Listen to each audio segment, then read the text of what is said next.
एक मी रेकॉर्डिंग टाकली होती माझ्या नवऱ्याची, माझी व्हिडिओ रेकॉर्डिंग, कॉल रेकॉर्डिंग होती, व्हिडिओ नव्हती, सॉरी. ती कॉल रेकॉर्डिंग टाकण्याच्या मागं माझं काही मुद्दे होते. काही लोक, नालायक लोक काही म्हणत होते नवऱ्याने सोडलेली, नवरा तिच्यावर थुकत नाही आणि काय काय बोलत होते.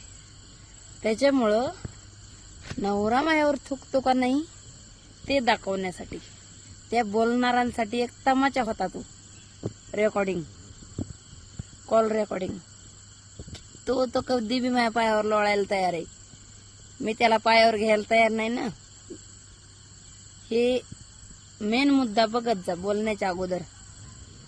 घरचे सगळे मला बोलू राहिलेत की कशाला टाकायची रेकॉर्डिंग, ते येडं झालं म्हणून आपण बी येडं व्हायचं का, सगळे बोलायला लागलेत मला. पण काही काही कारणांचे जबाब देणं बी जरुरी राहतं, म्हणून द्यावं लागतात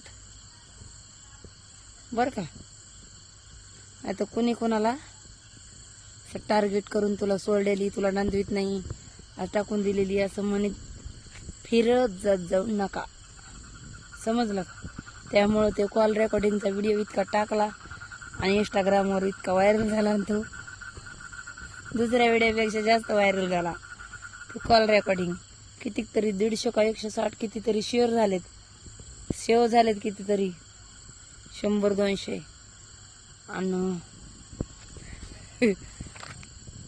ते रेकॉर्डिंग अचानक टाकली मी, ती व्हायरल झाली. माझा काय तसा हेतू नव्हता कोणाला बदनाम करायचा, काही नवऱ्याला, नवऱ्याचा अपमान करायचा, नवऱ्याची बेइज्जती करायची. नवऱ्याची इज्जत अशी बी माझ्या नजरात नाहीच आहे काही. पण तसं बी तुम्हाला जे समजायचं ते समजा, ओके.